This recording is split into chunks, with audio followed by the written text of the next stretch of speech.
Hi guys! Good morning, good afternoon, good evening. I'm Coach Christine Tan. Sa mga hindi pa nakakilala sa akin, sa po ako motivational speaker, YouTuber. Kung hindi ka pa nakapag-subscribe sa akin YouTube channel, mag-subscribe ka na. Christine Tan TV. Diyan ako nagtuturo ng mga tips about networking. Isa po akong online marketer na nagtuturo sa mga Pilipino paano kumita kahit nasa bahay lang gamit ang ating Facebook. Pero meron akong 10 years experience bilang offliner. So yung mga nagtatanong ano ba yung offliner, yan yung nakikipag face-to-face ka. Kumakausap ka ng mga prospect face-to-face. Pero yung sa akin kasi hindi ako sanay sa one-on-one na sasayangan ako sa oras. Kaya yung forte ko is nagbo-boom ako, nag-i-event ako 3 times a week. Mga boom sa Jollibee, Mang Inasal, Chowking, KFC na mayroong 100 attendees kasi nga sayang sa oras, di ba? Then, kasi nga, turo ng mentor ko, the more na marami kang kausap, the more na maraming pay-ins. Kaya ganun yung mga galawan ko nung offline pa ako para maging top earner. So, naging top 8 ako sa isang giant company noon na nag-offline ako kasi ang ano namin nun is 10,000 ang entry. So, ibig sabihin high entry siya. So, pag high entry, mahirap yon, tama? Mahirap yon sa kalagayan ko noon na nag-uumpisa mag-network pero naging top 8 ako noon time na yun. Kasi nga, yung ginagawa ko is maramihang kausap, isang anuhan, isang titsada, kumbaga. At yung tsatsaga ng paisa-isa kung kaya mo namang maramihan, di ba? Ayan, kasi nag-aral ako ng public speaking noon time na yon. Kaya meron tayong kumbaga sa 100 na attendees, 50 to 70% magjo-join po. Meron pa nga nag-join stockies. 130 ang stockies namin that time. So, sa mga nagsasabi sa akin na junkie ako kasi palipat-lipat ako ng company. Alam nyo ba, eto kasing pandemic, wala na talagang matinong company. Simula nung nag-pandemic, di ba? Buti na nga lang, meron akong nasalihan na online, pure online. Kasi nagsara yung company namin nung nag-pandemic. Kasi nga wala nang gumagalaw na offliner na leader. So yun, nag-join ako. Siyempre, alam mo namang di tayo mag-join. Eh di, wala nga. Diba? Nag-join ako noon. So, kahit pandemic, sobrang daming sumasali kasi online ako. Naging top 1 ako. Tapos yung CEO namin, siya pa nagdi-deliver ng product 300 package. 2 weeks kong hinato, meron agad 300 package. Pero mo, pandemic, walang pera mga tao, pero ang daming nag-join. Kasi online, di ba? Kasi nga before, nung walang pandemic, online ako. Nag-offline ako, pag uwi ko ng bahay, online ako. Pinag-aralan ko yung online, sinasabay ko sa offline. Kasi nga, meron akong nakasamang team noon na ang lulupit nila sa online, no? Lahat ng napapasalin nila, mga OFW. Kaya pinag-aralan ko, nagbayad talaga ako ng mahal para aralin ang online marketing. Pero nung nag-pandemic, pure online na ako, hindi na ako nag-offline. Kasi nga, nasanay na ako sa online. Biruin mo, naging top 1 ako nung nag-online ako. Samantalang offline, top 8 lang. And then, syempre, hindi naman nagtatagal kasi yun nga, parang 1 to 3, 2 years lang yun. Tapos may nakita ulit ako, hinataw ko, naging top 2 naman ako doon. Tapos naging top 1. Tapos yung may-ari din, hindi kasi ako pumupunta ng office sa Cubao. So yung may-ari, dahil naging top earner tayo, siya yung pumunta dito sa San Pedro sa may Robinson Galleria para i-treat kami dyan sa grills. So, big time na restaurant yun. Sabi niya, iti-treat kami, kasama yung sister ko, kasi sister ko, saka mother ko, saka husband ko. Kami yan, laging tandem kami sa isang networking kapag meron kaming hinahataw. Pero mas may mga kasamang mga leader din na kasama na. Kaya marami kami nun nung tinitreat niya kami. So, yun yung hindi ako junkie, no? May mga problema lang talaga dun sa isang company. Kaya lumilipat ako sa isang company. Diba? Kasi kung may problema na, bakit ka pa mag-stay, tama? Eto nga lang lately, meron din akong hinataw na company. Yung parang mga direct selling siya. Pero networking, low entry yun. So, after kong hinataw ng 3 months, wala na. Late na yung payout. So, syempre, maghahanap na naman ako. So, naghanap ako. Yung barley naman, yung sumikat na barley naman. Ang naging problema ko lang doon, dahil ako ay onliner, may mga napapajoin ako na mga sa mga offline. May mga napapajoin ako ng mga offliner. Tapos may napajoin ako na parang hindi pa siya magaling sa offline. Parang new blood pa lang siya. So, syempre, yung grand upline yung mag-a-assist. So, pina-assist ko sa grand upline ko, thinking na may tiwala naman ako. Kasi pag grand upline, okay naman pa-assist, diba? So, pina-assist ko, ganyan-ganyan. Nagulat na lang ako, nagbalitaan ko, yung direct kong yun, na pinapa-assist ko sa grand upline ko, dahil siya daw yung nag-a-assist, kinausap niya na ililipat niya sa kabila niya. Kasi nga ako, power leg niya ako. So, syempre, kapag in-assist niya yun, parang wala siyang pairing. So, yung direct ko na yun, na pinapa-assist ko sa kanya, as istiwala ko dahil grand upline naman siya, dinirect niya sa kanya. Grabe. Kinausap ako na gusto daw nung direct ko na lumipat sa kanya. Sabi ko, ba't naman ganun po? Ba't nyo naman po hindi siya i-convince na wag na siyang lumipat? Kasi direct ko naman siya na kayo lang nag-a-assist. Kasi nga, tinuturuan niyo siyang mag-offline. Ang ginagawa ko kasi sa mga tao ko, tinuturuan ko mag-online. Sabi ko mag-online na lang kasi senior na. Mamaya, maano pa yan, mapagod, diba? So, sabi ko, wag yun ang turuan mag-offline kasi senior na rin yan, mapagod pa yan, may sakit pa naman. So, ako nga, kaya ako hindi nag-offline kasi asthmatic ako. Makaarawan lang ako, mainitan lang ako, hinihika na ako. Kaya tinuturuan ko yung mga leaders or mga bagong mga tao ko na sumasali sa akin ng online marketing. Doon kami hindi nagkakasundo. Kaya mahirap kasi kapag yung nasalihan mong team, hindi akma sa forte mo. Hindi kami nagkakasundo kasi gusto ko online. Gusto nila offline. Diba? Magkakasundo ba kayo nun? Kaya mahirap mag-momentum pag ganon. Pero yung mga dati kong nasalihan, kasi pandemic, no choice sila kundi pumayag. Kasi nga hindi ako pumupunta ng office no choice sila na sumabay lang sa flow ko. Online ako napatunayan ko naman kasi kahit di ako pumunta ng office o hindi ako mag face to face, diba, naging top 1 naman ako doon, no? Kasi nga pandemic. So, ang pinaka niyan, kailangan kapag sasali tayo sa networking, dapat talaga yung masasalihan mong upline, yung naiintindihan yung ginagawa mo, di ba? Naiintindihan yung forte mo na onliner ka. Kasi katulad niyan, ang hirap na magtiwala, di ba? Na ipa-assist mo yung mga sumasali sa'yo sa upline mo. Kasi nga, nakaka-close nila. Tapos, parang ako pa yung masama dahil hindi ko sila sinasamahan. Ayun nga yung sagot sa akin, hindi mo naman kami sinasamahan na mag-offline Kaya siya yung sumasama sa amin, yung grand upline natin. Siyempre, lilipat na lang kami sa kanya, di ba? Para ang lang nun, pinayagan ng management.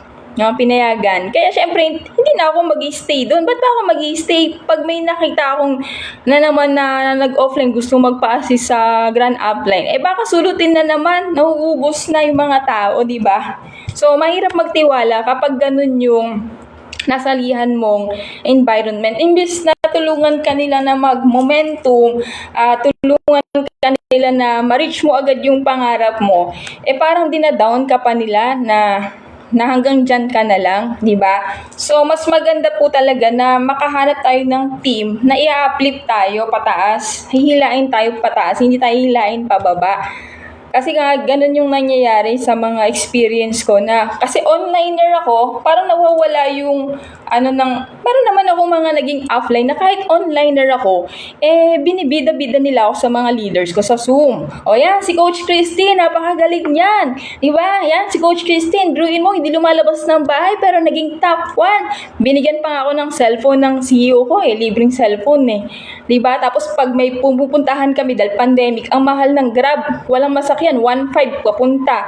Quezon City, pauwi, 1.5. So sabi niya, may event tayo. Ayan, birthday ng CEO namin, tapos maraming leaders sa pupunta, mga 100, ganyan, tapos may handaan. Sabi ko, mahal yung Grab Sige, ako nang sasagot ng Grab mo, back and forth.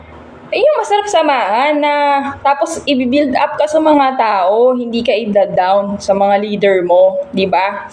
Hindi iaalisin yung mataas na sa'yo ng mga tao mo. Yung mahirap kasi kapag ganun na parang nahahati, di ba? Parang nahahati, ang hirap gumalaw ng ganun. Parang, sabi ko, Ang loyalty ng mga tao ko nasa akin, pero parang bakit ganun? Parang nawawala. Dahil ba hindi ko sila sinasamahan mag-offline? Dahil yung nag-a-assist is yung upline namin sa TukTok. O, di na lang nila in-assist, tapos tinuruan ko na lang mag-online. Kasi lahat naman ng leader ko na tinuruan ko mag-online, naging top earner, basta sumusunod sa akin is hindi matigas ang ulo. Kasi ang pinaka-goal lang naman natin dito, to pa rin yung pangarap natin at kumita tayo ng malaki. Kaya nga tayo ng networking, hindi lang para makasurvive. Kaya tayo nag-networking kasi gusto natin na yumaman tayo, kumita tayo ng malaki para matupad natin yung pangarap natin at yung pangarap ng mga magulang natin, pangarap ng pamilya natin, di ba? Habang kasama mo pa sila. So, yun yung pinaka-kailangan nating gawin. So, pinaka-maganda, makahanap tayo ng swak supporte po natin. Ayan, so, kaya hindi po ako junkie ha, sa mga nagbabash po sa akin, hindi po ako junkie. Naghahanap lang po talaga ako ng company na itataas tayo kasi isa sa pinaka ano po natin sa network. Marami na ako experience sa networking. Para ma-lift up ka or mag-momentum ka kagad, malaki po talagang bagay makahanap ka ng upline na tutulungan ka na mag-momentum agad, no? Hindi ka hihilain pababa. So, kailangan talaga makahanap ka ng tamang company na swak supporte mo, makahanap ka ng tamang upline na hindi ka sisiraan sa mga tao mo. Porkit di ako nag-offline iba na yung tingin sa akin. So, syempre sa online kasi maganda ang online. Before nga, naging top 1 ako pure online. Kasi no choice naman sila dahil pandemic noon. So, lahat ng sumasali sa akin, mga OFW. At ang maganda noon kasi sa dati naming company, pwede mag 15 accounts.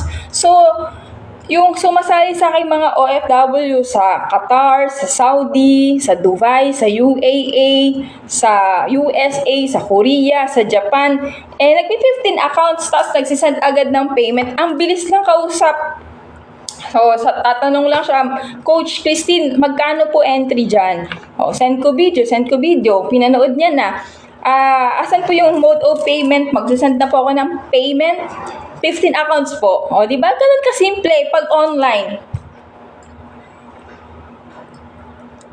Hindi ko lang na ilalabas yung online, yung galing ko sa online kapag nakakalito kasi parang hindi nakaka-relate yung mga nasa taas sa'yo na onliner ka Parang tingin nila sa onliner, tamad. Alam nyo ba, anong oras na ako natutulog? 3:00 ng madaling araw para lang makapag-market ng mga OFW. So, hindi po kami tamad kahit onliner po kami. No? Kahit di po kami nag-a-assist ng mga tao, nag-boom, nagpupunta sa event.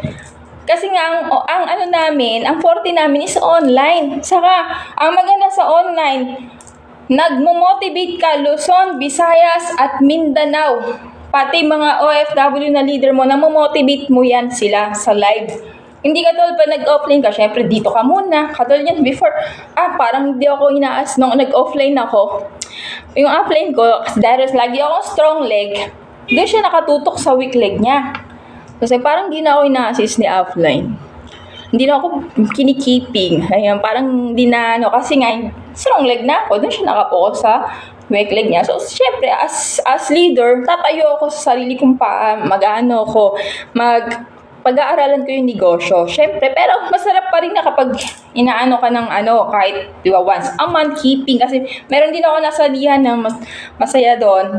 Laging, parang once a month, lagi kaming may swimming, kinikip yung mga leader, nagbabanding, kumakain, unlimited, ganyan. So, once a month yun, para lang, syempre, kahit pa paano, kahit online kami, mayroon kaming banding na monthly swimming or buffet or basta mag-get together lang. So, parang hindi mawala yung ng isa't isa. So, yun yung kagandahan kapag napapunta ka sa magandang company, sa magandang leader na gagabay sa'yo, sa magaling na upline, or sa may puso na upline na hihilain ka pataas, hindi ka hihilain pababa.